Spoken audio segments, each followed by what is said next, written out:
Hello and welcome back to the next part of the drama CD. This is Before the Festival, 24 Hours Together from White Album 2. So this is pretty much as the title exactly says, the 24 hours before the school festival in introductory chapter, which is glazed over by the game, but this kind of gets more in-depth as to what happened, specifically between Kazusa and Setsuna. Setsuna trying really hard to talk about their mutual crush on Haruki, and Kazusa denying it.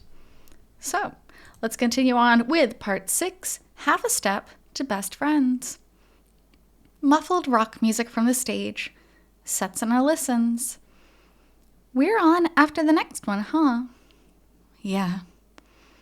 I wonder if there are a lot of people here. We'll see. I guess I'll do some deep breathing. Oh, or maybe some vocal exercises? Are you pretending to... Hey. Are you still angry? About what? This morning. You said that I was unfair and frustrating. Yeah, they did. They fought a lot about... Setsuna straight up was just like, I have a crush on Haruki. Now you have to say it. And Kazusa's like, I'm not saying it. I don't know what you're talking about. So then they fought. Which is dumb. Dumb middle school fight, but...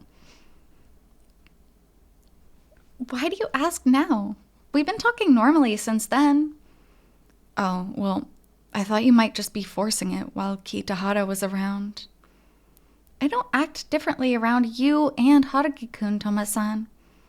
I guess with all that's happened, you might not trust me on that, but... But I can tell that you behave differently around him. Frantically switching on that tough act. Like, as if I would be interested in someone like you. You're so annoying. She's not wrong. A little bit rude, but she's not wrong. You are still mad, Ogiso. Guess I won't apologize after all. Huh? Were you going to apologize? But you haven't done anything wrong. If you don't think I've done anything wrong, then quit accusing me like that. Do you know how badly I've been freaking out? Toma-san, you... What? You're not at all like the image of yourself that you project. You're a really adorable girl. See, the idea that Kazusa hurt Setsuna in some way bothers her to the point where she's internally freaking out about it all night. That's really cool. I mean...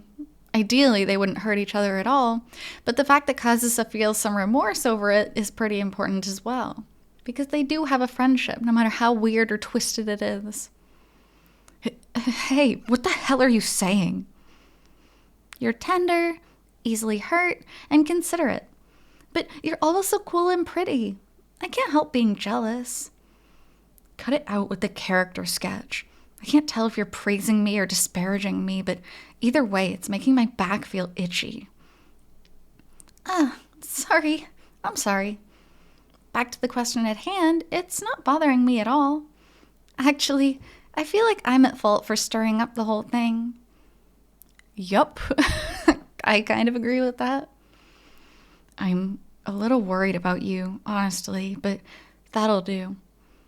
I see. Thank you. Yeah, so let's go ahead and end this conversation here. Hey, why don't we finish with a handshake? As a sign that we've made up. A handshake? Why now? We've never done it before, have we?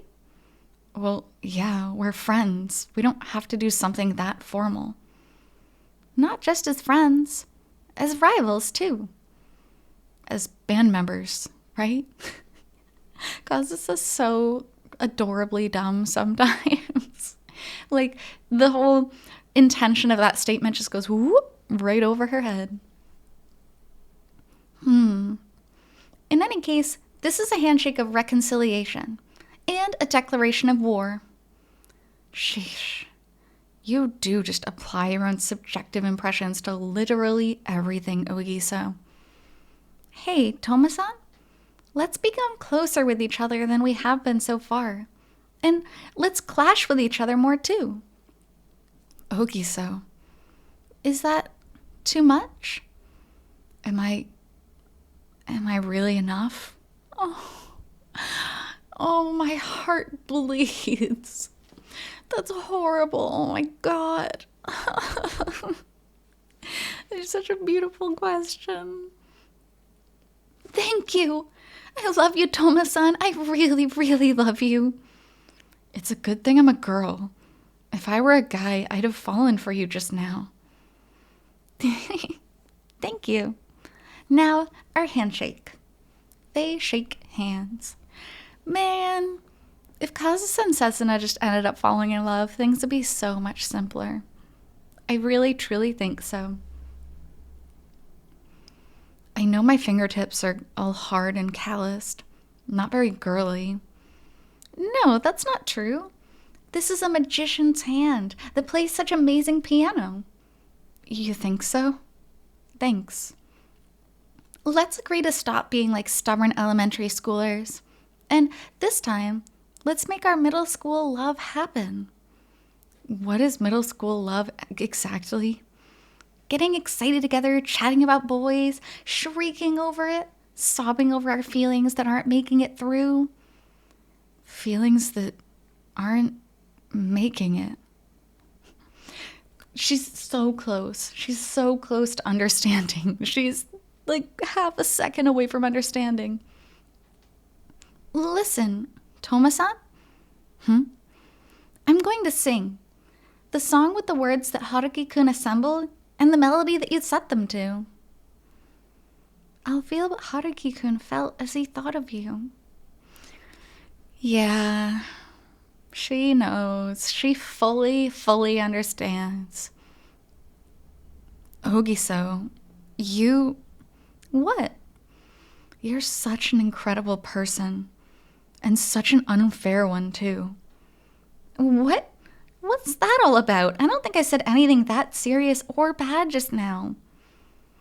I mean, that sense of yours that allows you to say that a big embarrassing line like that is nothing that serious. Huh? I don't know. You have everything that I don't have. You can do everything that I can't do. Having it pointed out like that, it's even more embarrassing. You think? But they're opposites, that's the thing. Like, Setsuna does have a lot of basics that Kazusa doesn't have. She has a loving family. She was raised and taught how to do things, normal things, like cooking and cleaning. So she's secure in her life, which Kazusa lacks. But the thing that Setsuna wants most right now is Haruki.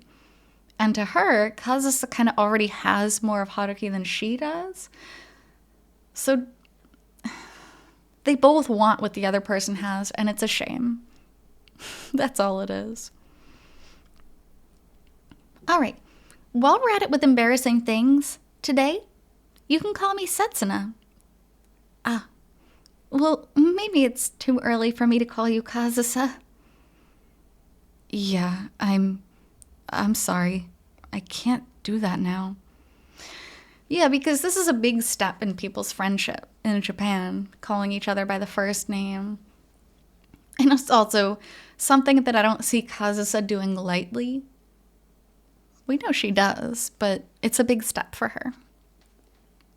Why? I thought we made up. I thought we'd become best friends. Close friends. I mean, best friends too, but close friends, yes. As I am now, I don't feel equal to you, Ogiso. I haven't one-upped you in a single thing yet. As far as you know. Don't say that. But, all right. Someday, the day when I call you that will come. And maybe it's not all that far in the future. Huh? That's what I think. Toma-san. God, I can't believe myself making me say something this cheesy. I really don't know how to handle you, Ogiso. Thank you. Thank you so much. They're so cute. They couldn't quite get over this name barrier yet, but the fact that they both acknowledged it and they acknowledged that they want to is a good step in the right direction for their friendship. She squeezes Kazusa tightly. That hurts, Ogiso. Come on, let go already. No, just a little more. Honestly. Your hands are warm, Toma-san. Delicate and soft, but strong. And so cool. Ogiso. Haruki bursts in a panic, rock music blaring from behind him. Hey, it's getting crazy in the seating out there. He shuts the door, muffling the music. Some people are already watching on foot. Ah, Haruki-kun. Okay, calm down. Don't get nervous, you two, all right? Do you have your handkerchiefs? Have you gone to the bathroom? What a busybody. Oh my God. Pretty sure they can take care of their bathroom needs without you having to remind them. Pause. Neither girl reacts. How can you be so relaxed? We're on after the next one. We need to prepare ourselves mentally. I know. Let's take some deep breaths together. Continuing to talk calmly. Hey, Ogiso, you really okay with this? This is what's best. I'm sure you understand, Toma-san. How am I supposed to know? What? About what? Beats me. What indeed? Oh. See, this is the kind of middle school banter that Setsuna wanted. They're alluding to liking Haruki. Haruki came into the room and they're like, we're not telling you what we were talking about. It's kind of cute. But as we know, as you get older, you need to communicate these things more clearly. It becomes significantly less cute like it was in middle school. It just becomes people who can't communicate. And it's frustrating and it causes complications, miscommunications, which is pretty much the entirety of the WA2 storyline. So it's cute in this moment, but it stops being cute very soon. Toma-san, you shouldn't laugh. You're laughing too, Oiso. You know, I feel like you two have been ignoring me since last night. Yes, we can do it, Ogiso. Someday we can become close friends. I know the day will come, but if we do become true best friends, if that happens, where will my other feelings go? Where will your other feelings go, Ogiso? Well, they're not going anywhere, I'll tell you that right now. Haruki opens the door. Music comes through clearly again. All right, let's get going. It's almost time for us to perform. Yes, let's go, Toma-san. Yeah, let's go. Together, for now. No, I hate that. I hate the for now. Why? And it makes sense that this was written after the introductory chapter was finished, because we know what happens. The writer, Maruto-san, knows that we know what happens, and so the for now just hits you really, really hard. It's awful. So, moving on to part 7. This is the epilogue. So, the thing about the prologue is it didn't really fit in with the rest of the story, right? It was in the airport. It was when Kazusa was leaving, saying sorry to Setsuna, parting from Haruki. And that was the prologue, right? Then we moved into the 24 hours. Now we're in the epilogue back at the airport. So the way this was written, it starts out with the horrible drama, I guess. The horrible drama, the horrible after effects. Then we move backwards. We get some backstory for it. And now we're back at the horror again, because that's White Album 2, and they just got to drive home how upsetting everything is. So, this is the epilogue. Back in the airport from before, general sounds of hustle and bustle. Setsuna. Kazusa. Kazusa starts to cry. I'm sorry. She walks off. Kazusa. Kazusa. Sounds of walking and the airport fade out. To herself. I'm so sorry, Kazusa. I'm sorry for betraying you.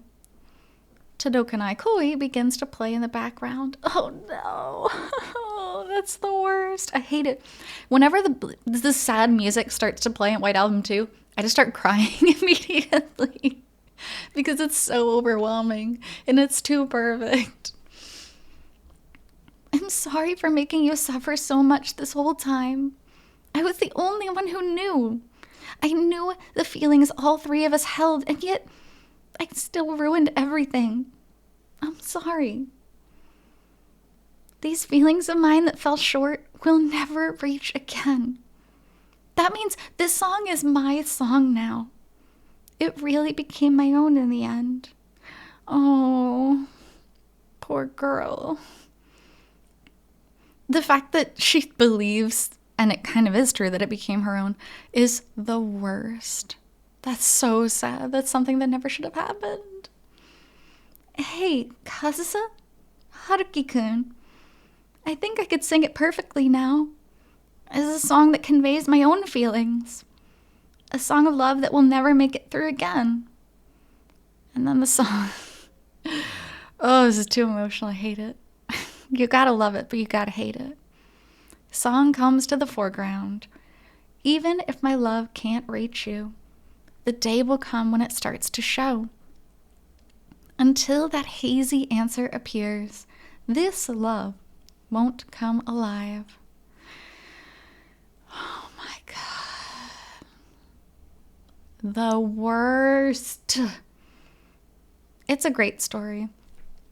And I really do like this drama CD because, like I keep saying, just because I think it's so important, having the insight into Kazusa and Setsuna's conversations during IC, because we don't see these as clearly, is very, very important to moving forward and understanding why did this character make this decision, you know?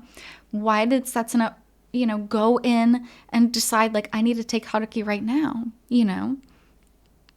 They discussed their feelings, and Kazusa just refused to say it, and Setsuna's like, well, I'm gonna go take him then. And Kazusa's like, whatever, which we know isn't her true feelings, but at that point, what do you do? If your friend has a crush on someone, are you just gonna be like, okay, well, I'm just never gonna date them then? Even though she's refusing to go for it. Are they just off limits to both of you? Like, is that how you live your life? And of course, like, tons of different people have tons of different arguments for or against this, but, I honestly, all's fair in love and war. Kind of my opinion there. Now, her inner thoughts as it's happening and some of the things she does after, I don't agree with, for sure. But the initial going for it, yeah, I think that's fair. But I have so many opinions. They're all wrong at so many parts in the story. But this one in particular, I don't think was Setsuna's fault. So I could talk about my thoughts on their actions all day, but I won't. So thank you so much. That was the final part of this drama CD from White Album 2. And I'll be back with more drama CD readings in the future. So until then, hope you take care. See you.